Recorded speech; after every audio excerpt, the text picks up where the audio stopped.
hello and welcome to Polity Matters. My name is Ben Ratliff, and I'm joined as always by Jared Nelson and Scott Edberg, and we are here to discuss BCO 32. But since all of us only have the credentials that each of us has, we decided to bring another guy in to help us out. I hear he may be the author of some of this chapter, maybe not, but Fred Greco's with us today, and we're grateful. Fred, how you doing, man? What's going on? Doing very well, Ben. Glad to be with y'all. We thought about just having Fred read the whole chapter and comment as he goes, but we're going to keep more to our traditional style for the whole episode. BCO 32 is titled General Provisions Applicable to All Cases of Process. So in a big picture sense, it provides the foundational framework for handling all judicial cases in the church. And it sets up a lot of principles that we're going to get into here in just a minute. It outlines the process and the procedures for initiating process and notifying the accused, for gathering evidence, conducting trials, maintaining the impartiality of courts of the church, and lots of other big words like that. So I should ask the three of y'all, maybe Fred in particular, before we get into 32.1, is there any big picture we need to have in mind as we work our way through this content? Yeah, I think there is, Ben, and I often give this advice to members of sessions and members of presbytery. And that is that this chapter, although you've said that it's long, is really not. So being a repenting lawyer, I took entire semester-long classes on civil procedure and criminal procedure with gigantic big textbooks that cover rules. Like, for example, the federal rules of civil procedure are in the hundreds of pages. We don't have that in our process. And so it's more about principles in terms of how a court conducts itself. We can delve into this in some of the details. I'll just give you one, for instance, that surprises people. There is absolutely no rule concerning hearsay statements in our Book of Church Order. Now, hearsay is, if you ever watch Law and Order, or you're an old school and you watch Perry Mason or Matlock, that's when someone says, Bob told me this, and someone jumps up and yells, "Objection, hearsay." You can't testify to what someone else told you. They have to say it themselves. In our court, you can do that.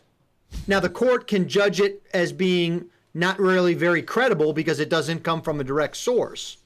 But this is the sort of thing that our courts are different than the civil magistrate courts. And so while this may seem like a big chapter with a lot of detail, it really isn't.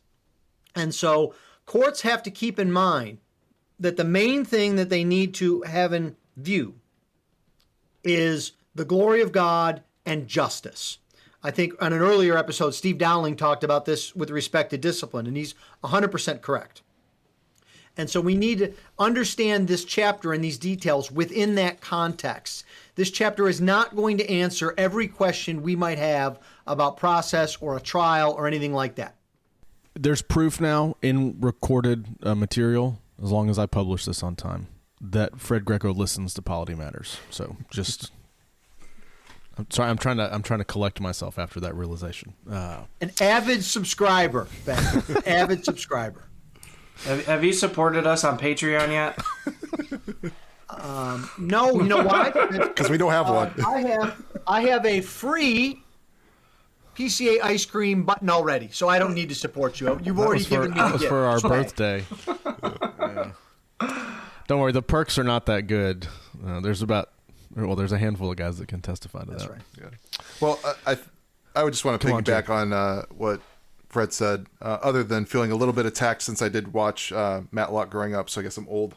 But one thing I was struck by with Ramsey's introduction to this is the importance of this chapter, that it may feel like it's a lot of technical things and it's maybe boring for some people, but if you're in the midst of process and you're the accused and you want to know your rights, he points out that at least in the PCUS version that he was dealing with in this section, that the first 10 look at the protection of the accused. So in some ways, this is a Bill of Rights for the accused, at least in some of these provisions, to know what your rights are within process if you're fighting something and you're taking issue with the church charging you in discipline, and You want to know what your rights are? Chapter 32 needs to be high on your list of things to read. Yeah, when thinking about this, it seems thorough at first glance, and until, as Jared said, you go through process, and then you wish there were more. You just wish you had more rules to follow rather than having to chart your own path or best practices kind of thing. And so, yeah, it's a long one for the BCO standard, but you will want more as you engage in process because there's a lot of questions not answered as well. All right. Well, I think we're ready to do this. Let's get into 32, starting in section 1. It is incumbent on every member of a court of Jesus Christ engaged in a trial of offenders to bear in mind the inspired injunction, "Brethren, if a man is overtaken in any trespass, you who are spiritual, restore such a one in the spirit of gentleness, considering yourself, lest you also be tempted." Galatians 6:1.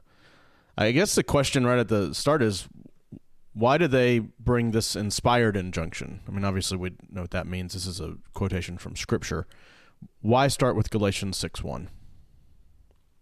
I think, Ben, it gets back to we saw earlier in chapter 27 about the purposes of discipline.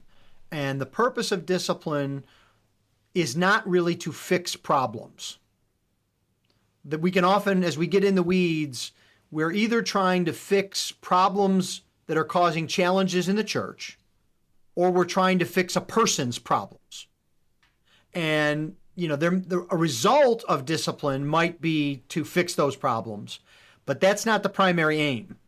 The primary aim is that this is a spiritual matter, and we need to remember this spirit of gentleness, and remember that, we're not standing as the guiltless, as those who never sinned, as those who've never made fault.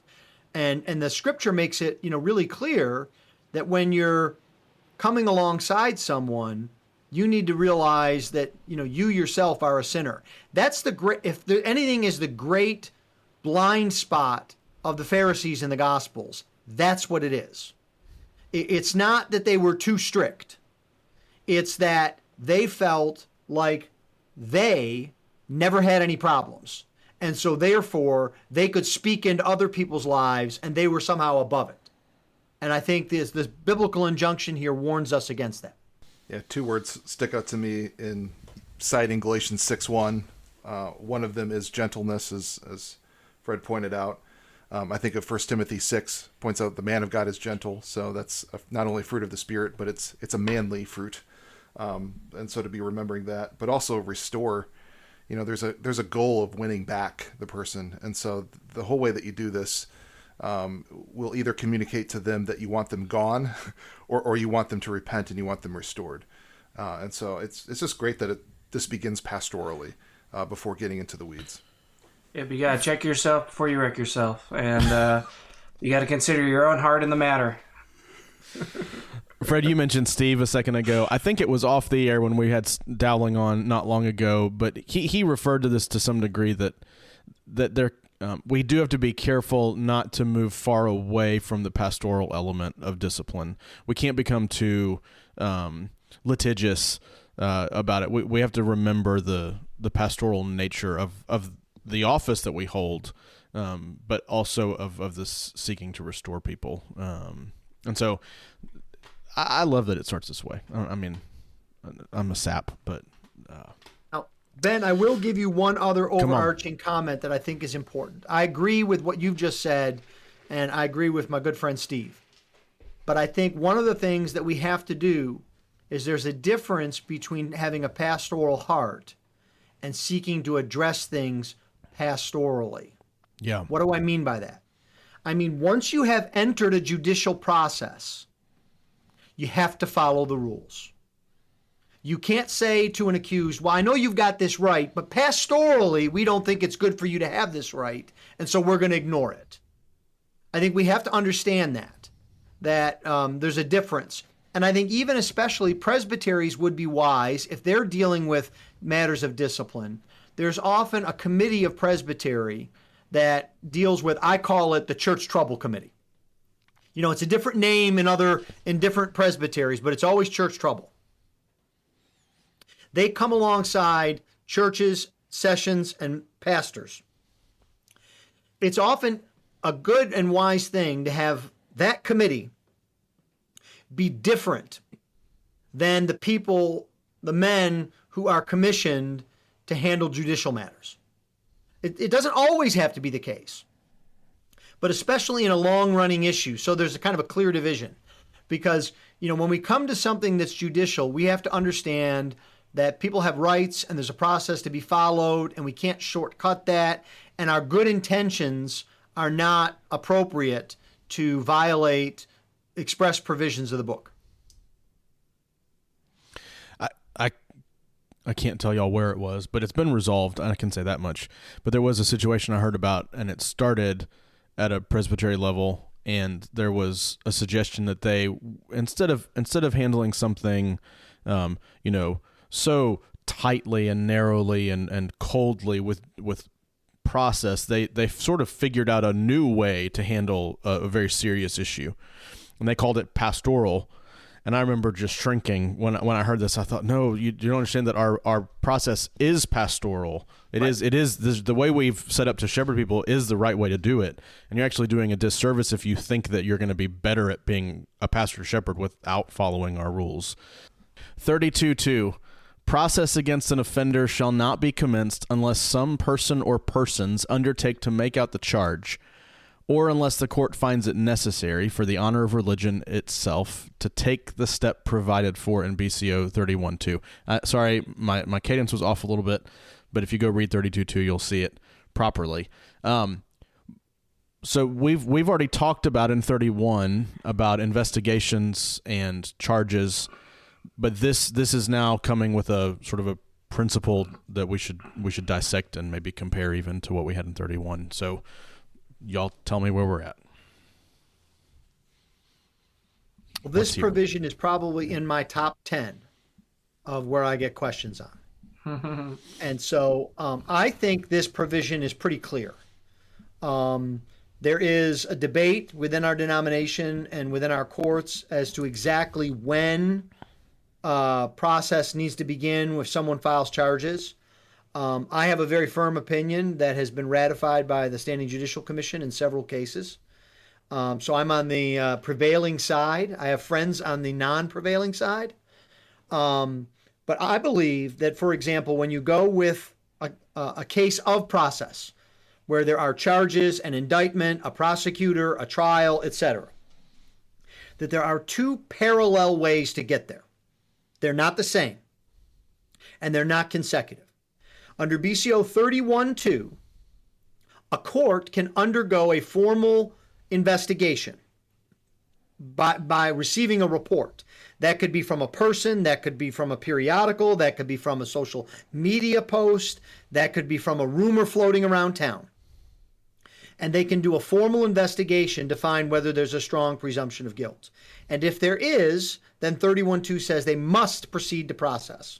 Now, one of the things about that, though, is 31:2, at least in theory, is the mechanism for a man to acquit himself. In other words, if I feel like my reputation is on the line and people are saying things about me, I can go to my court and say, please investigate me. This is about as close to a you are innocent verdict as you can get. Okay? But if there is a strong presumption of guilt, you must go forward. Under 32:2, if someone brings a charge, if someone says, you have violated the 9th commandment because on February 22nd, you wrote this in a public forum about me and it is untrue, that's a charge with a specification. And I believe if someone makes out a charge, that the court must proceed to process. There are some in our denomination that say, no, the presbytery can go back and it can determine whether there's a strong presumption of guilt. I don't believe that is the case. I don't think that is appropriate. Now, I will say that there is an initial judgment that the court can make.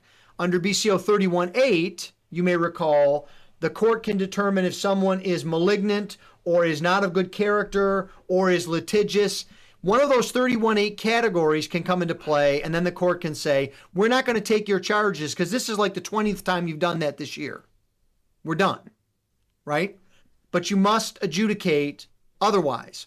Now, the counter effect that I get back is, well, what do you do if Johnny comes, 15-year-old Johnny comes and files charges against 13-year-old Bobby for, stealing his Star Wars toy?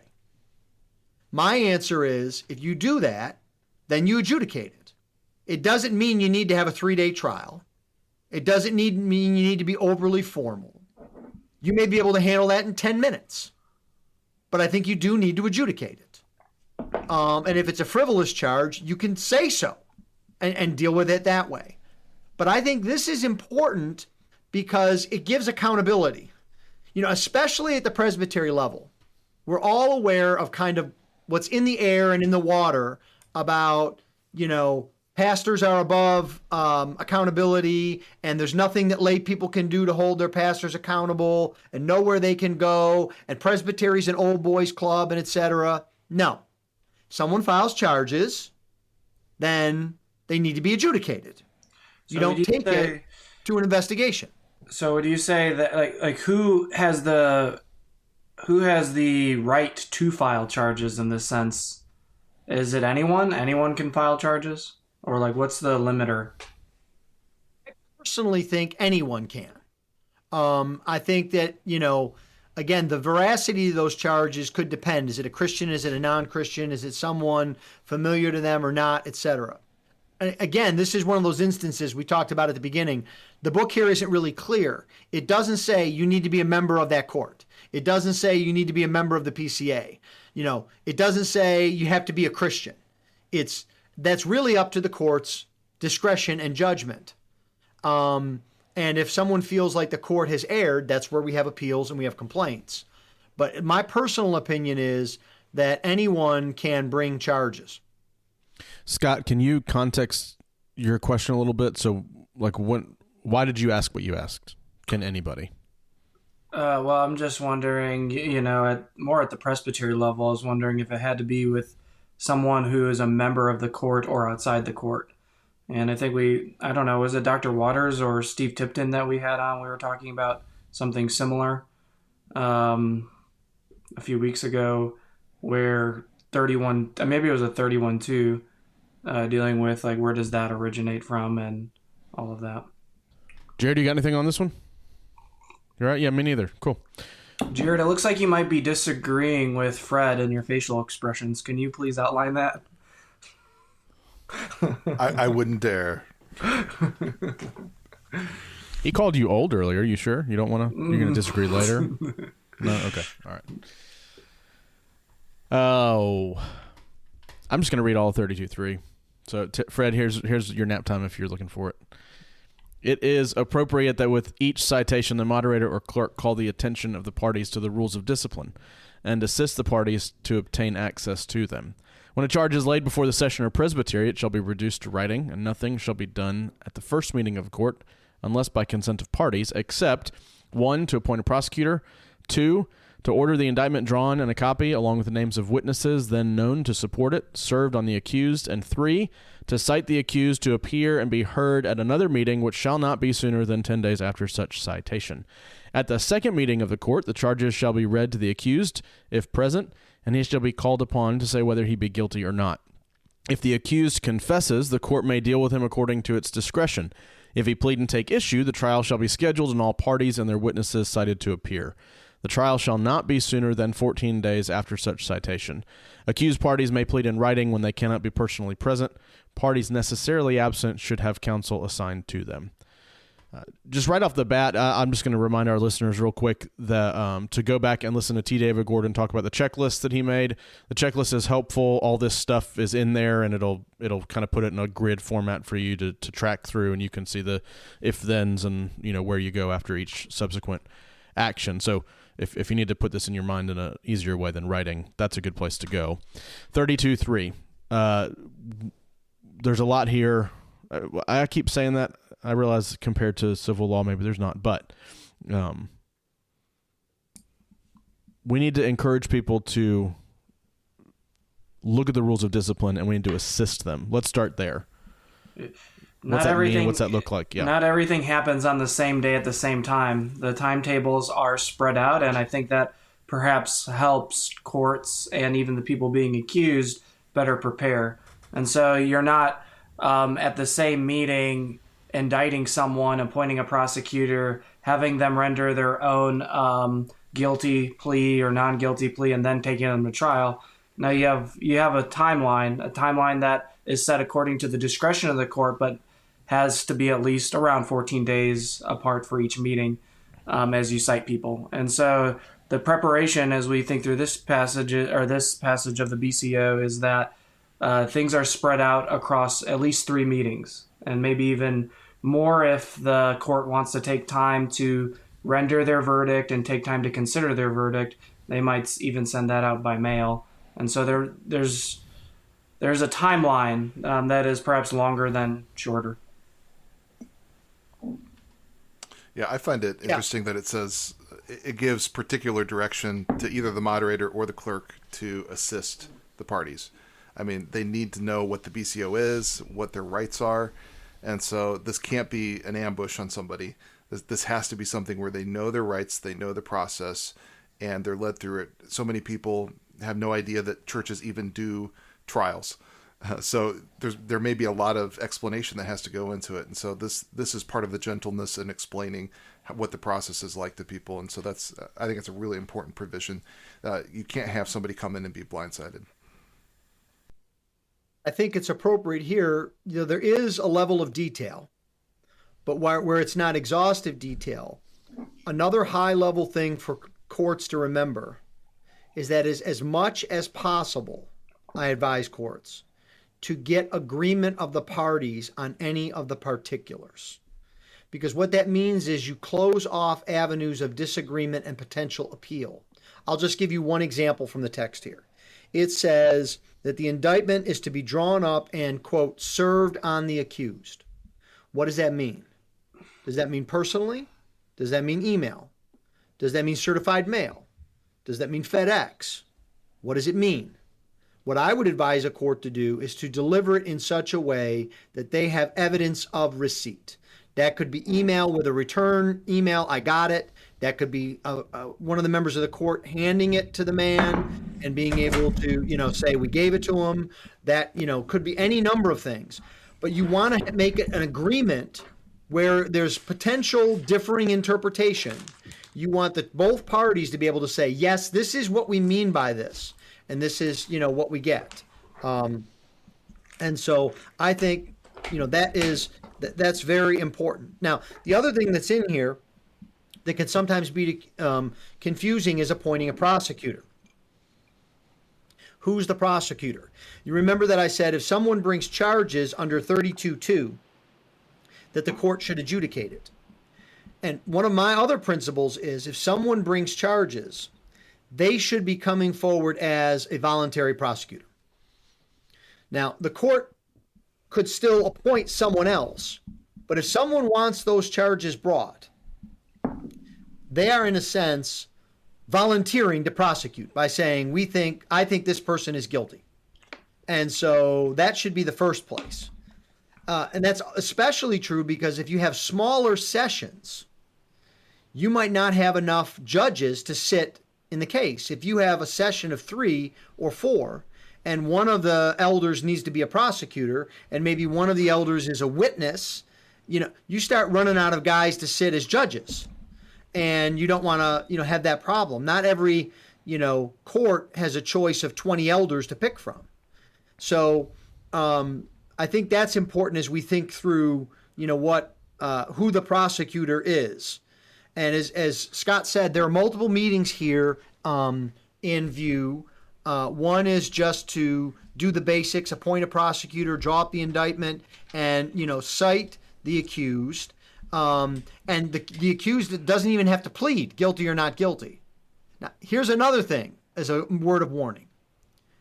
Courts tend to try to speed things up, contrary to the book. So they'll have that first meeting, and a man will show up at the meeting and say, this is ridiculous. This is a travesty. I don't even know why you guys are giving me this indictment. And someone on the court will make a motion. I think that's a plea of not guilty. Let's just speed right ahead. Well, whenever you do that, elders, you need to have something in the back of your mind.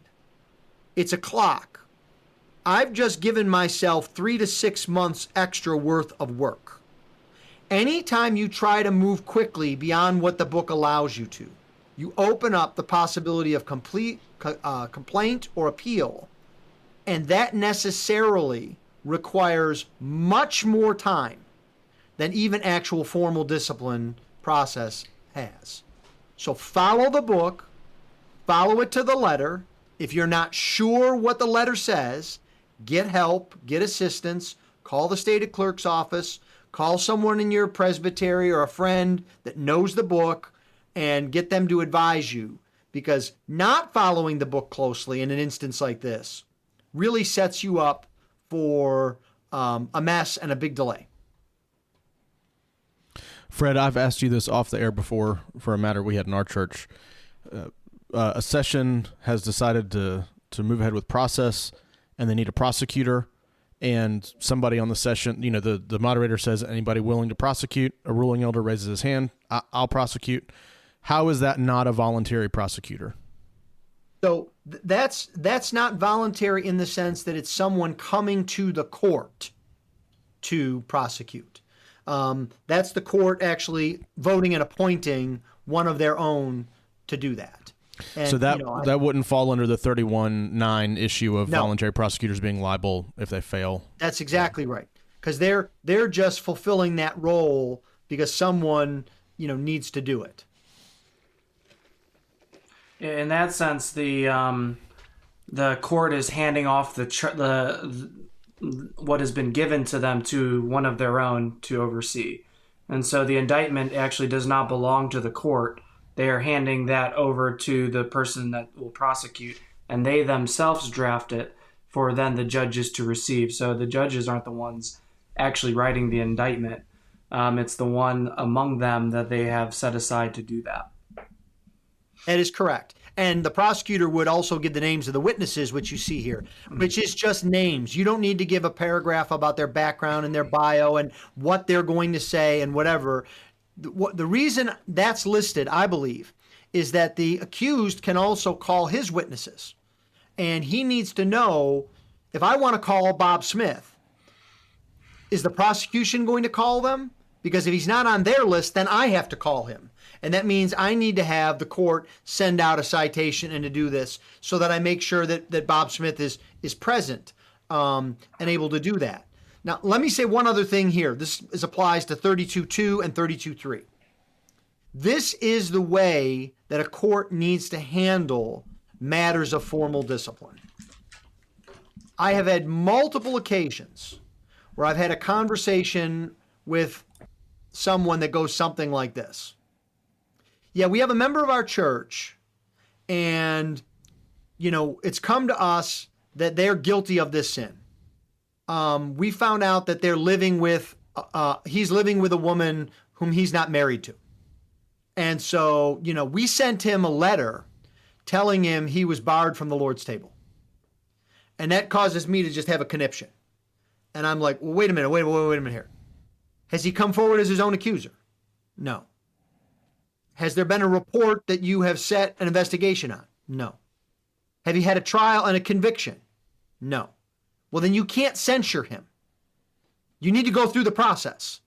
It may very well be an open and shut case. The trial may be quick. It may be, easy to prove. But you can't just jump the process. And this is important because, again, sometimes we're trying to do things quickly and for the honor of religion and etc. But part of the honor of religion is respecting the rights of other Christians, professing Christians. And so we need to keep that in mind.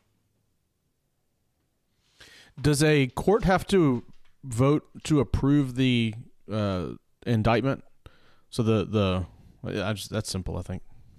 I don't believe so. I believe the indictment is the purview of the prosecutor.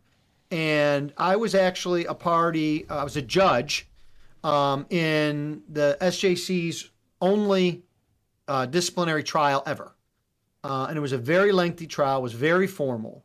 And in that instance, the prosecutor actually edited the indictment during the trial based on witnesses' unavailability at certain times and et cetera. So I think it's really up to the prosecutor, because the prosecutor is the one who's got to prove this. So the court can't say, if you bring a Ninth Commandment violation, the court can't say, well, we really want you to bring a Seventh Commandment violation too.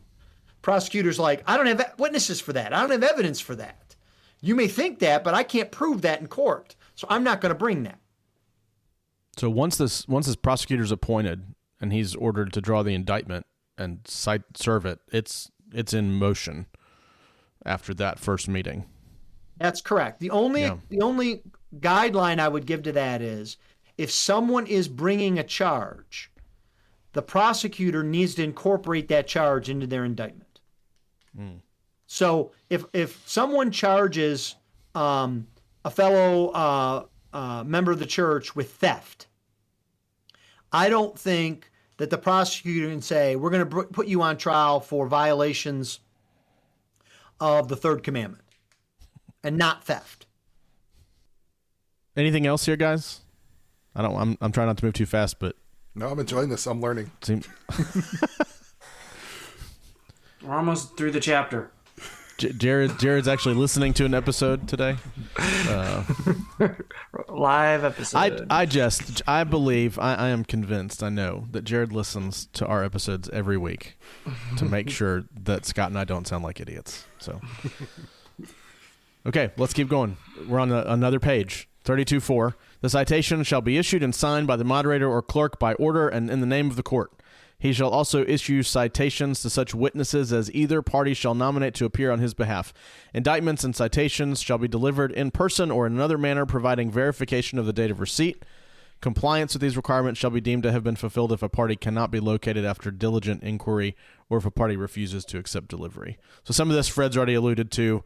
You got to make sure it gets there. You need to have verification of reception. Is there anything else in here we need to stop and discuss? During this whole process, you'll be using certified mail quite a bit, and so you might just want to get a little packet of certified mail things and keep them in your office, because you'll be sending them to witnesses, you'll be sending them to the accused. Just keep a whole stack at your office. Now, Ben, I got to jump in here because I'm severely disappointed. I really expected Scott, as a Dutchman, to give the frugal option. I really expected that. No. Because I think you can deliver something where there's verification of delivery, either using, the Postal Service or UPS or FedEx, where you have a verification, of delivery. I don't think you need to have a signed certified mail. Now, you can. If Scott wants to be, generous and spend the big bucks, he can. But I don't think that's required. And there's a reason why I say that. It says verification of the date of receipt. So, you could send something certified mail and the person could refuse to sign for it. I don't think they have to sign for it to have verification of receipt. It's been given there. I think it's the same with, a FedEx tracking number or a priority mail tracking number. That's delivery. And I would also go further and say, whether it's certified or otherwise, keep copies of all of that in case it's needed for future litigation. Because what you don't want to do is you've got your handy-dandy certified mail and you have the trial and you throw it away, and then there's an appeal. And one of the grounds of the appeal was you never issued me a citation and you don't have, the receipt evidence that it was actually done. 32.5. In drawing the indictment, the times, places, and circumstances should, if possible, be particularly stated that the accused may have an opportunity to make his defense. This is a very important sentence in our Book of Church Order. You can't indict someone for a violation of a commandment without specifying how they have violated that commandment. Yes. That's what we call charges and specifications. And so usually the charge is something like a violation of one of the 10 commandments and or violations of the commandments as interpreted through the catechisms. But then you need specifications. You can't just say, he's a liar. You have to say, he said this to someone else on that date. He wrote this to these people on that date.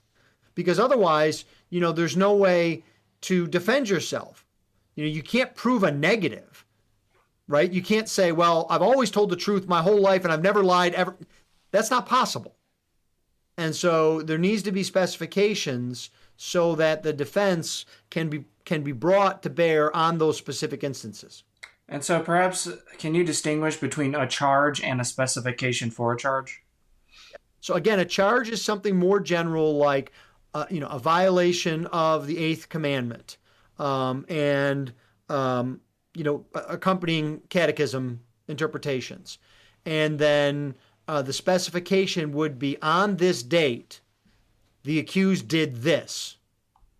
And it's just what it sounds like. It's a specification. It's an instance that describes that sin. Okay. I think that might be helpful for people who've never engaged in church trials, where they're like, I got to include charges, specifications. I don't even know what a specification is. Right. But I got to include them. and remember, this doesn't mean that you need to write, a 40-page indictment. And it doesn't mean that you need to include every possible instance that you could think of it. So again, let's just stay with our example. Let's say that someone is a habitual liar. Okay? You don't need to charge them with a violation of the ninth commandment with 40 specifications. You could come up with 4, or however many you think are significant enough to make the case. And you don't need to, in that indictment, have the man be found guilty of every specification. Now, that might affect the censure. So again, using our lying, if someone drew up an indictment with 20 specifications of lying, and the prosecutor was only able to prove 1, well, that might lessen the censure that the court would have than if the prosecutor was able to prove 19. But this is yet another example of, it's flexible, it's not laid out, there's no magic language, magic number, certain specificity you have to have. Okay, getting into 32.6, remembering that we've sent citations for the accused to appear. 32.6, when an accused person shall refuse to obey a citation, he shall be cited a second time. This second citation shall be accompanied with a notice that if he does not appear at the time appointed, unless providentially hindered, which fact he must make known to the court, he shall be dealt with for his contumacy. When an accused person shall appear and refuse to plead, or otherwise refuse to cooperate with lawful proceedings, he shall be dealt with for his contumacy. Contumacy. Do we have? Is there a preferred pronunciation among the brothers? You're contumacious or you're contumacy. I don't know. Stop making this an Augusta and Augustine thing. Who's that? I do have a question on contumacy. When is it appropriate and not appropriate to declare contumacy? Well, I think so. If the person hasn't appeared and the time has run, I think you can do that. But there's an interesting provision here in 32.6b. Refuse to cooperate with lawful proceedings. And I wasn't really even aware of that until we had a recent case that the SJC just decided. This is one of the instances, guys, where, I know a lot about the book, not because I'm particularly smart, but because I've had experience with a lot more church litigation than the average elder. And so if someone appears but doesn't plead, you can declare them contumacious. We normally associate contumacy with, ignoring the court, not showing up, not responding, being in the wind. But someone could show up and just say, I'm not going to plead. He could do like you see sometimes on social media when the policeman pulls someone over in the car and he says, "I don't recognize the authority of the United States of America. You can't stop me. You can't give me a ticket." And it's kind of like, yeah, that and $3 will get you a Starbucks.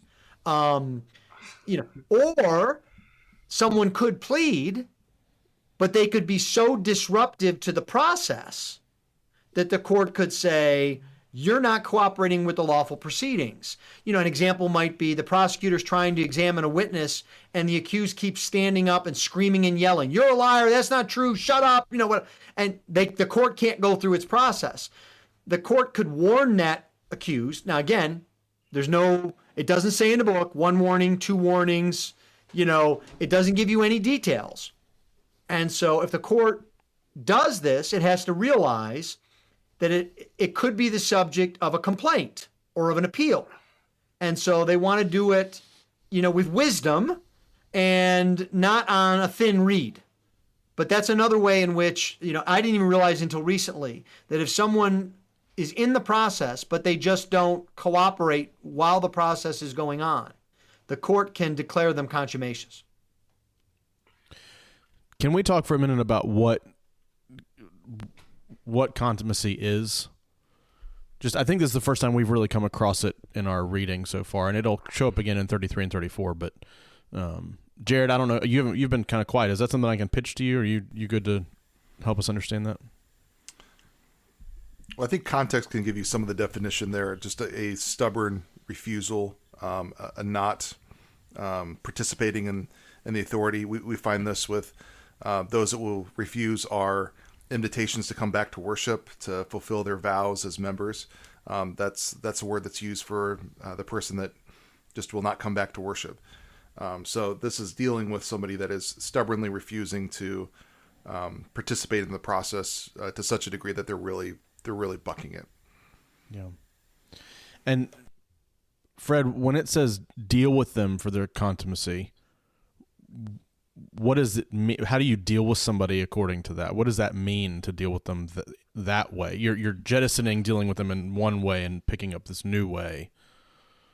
Right. What that is engaging in discipline as a result of their contumacy rather than the underlying offense. So I assume in your next episode under 33, you'll see when an accused person is found contumacious, this is what happens.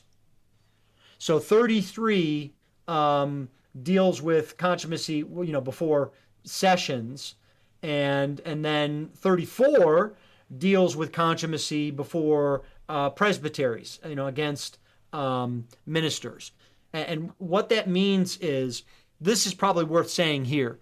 The PCA has no provision for being tried in absentia. So if someone either doesn't show up for a trial or doesn't cooperate with a trial, you cannot find them guilty of the underlying offense. You can only find them guilty of contumacy. Now you can censure them, and then if they come back and repent of their contumacy, you can remove the censure for contumacy, and then you have to proceed back to the underlying offense and have that dealt with. However, the man could be repentant about that, or you could go back to the indictment, etc. But the idea is, this is a United States kind of rule of law. It's not true in Europe. In Europe, if the state comes after you with an indictment of murder and you flee the jurisdiction, in France, for example, they can hold a trial even though you're not there, and they can find you guilty. That doesn't happen in the United States, and it doesn't happen in our ecclesiastical courts either. However, we have a provision in our courts that the civil magistrate doesn't have.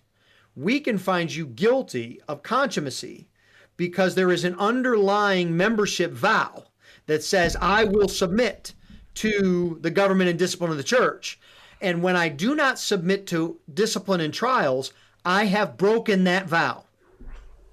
And therefore I can be disciplined, censured for that. So to keep using your same illustration of the habitual liar, he's let's use 3026B. So he's coming. He's refusing to plead and cooperate. Dealing with him according to his contumacy is not finding him guilty of the charges that he's been brought up on. It's shifting to a whole new. You're finding him guilty. You're declaring him guilty, really, of willful unrepentance or stubbornness to submit to the courts that he's promised previously to submit to. Yeah. So in other words, to give a paint by the numbers to a session, if that's the case, someone in the session should make a motion that John Doe be found contumacious. The session should take a vote on that. It should minute that. And then as a result, someone should make a motion that as a result, he should be censured by being suspended from the sacraments. And then that, again, would have to pass and be minuted. And so, you need to deal with it. You actually move away from the process. You put the process on hold and you go just to dealing with him for not cooperating. We're going to get, Fred already said it, we'll get into that more when we get into 33, and maybe not as much since we've dealt with it here, but it was just, we have to handle those phrases here in order to get a sense. And this is just in the confines of ecclesiastical process. This is not something you do outside of that. This is a response in the midst of process, not something that happens outside of that. So I have a somewhat subtle question on that. And it gets back to a thought that I'm constantly recurring in my mind is, when does process end? Does contumacy come into play for those who are under censure in the church as well? Or is it just within the trial itself? Can you be contumacious for not repenting of your sins that you were found guilty of, and so you were suspended from office and sacraments, and so you've failed to repent of that or given satisfactory repentance? Can the court then say, well, you're being contumacious for not repenting according to our rule, or how does that work? Yes, you can. And the court does that in order to what we call elevate a censure. So if a man is suspended from the sacraments, but it's clear he's not repentant, that censure can be elevated to excommunication. Now, again, this is an instance where the book is not clear as to exactly what is required. So here's your spoiler alert. I am in the midst of drafting an overture to amend the book to make that specific and clear. The latest ruling on that is an SJC case that comes out of a certain Spreadberg's presbytery, in which I drafted the decision that I was shaking my head. No, don't do that.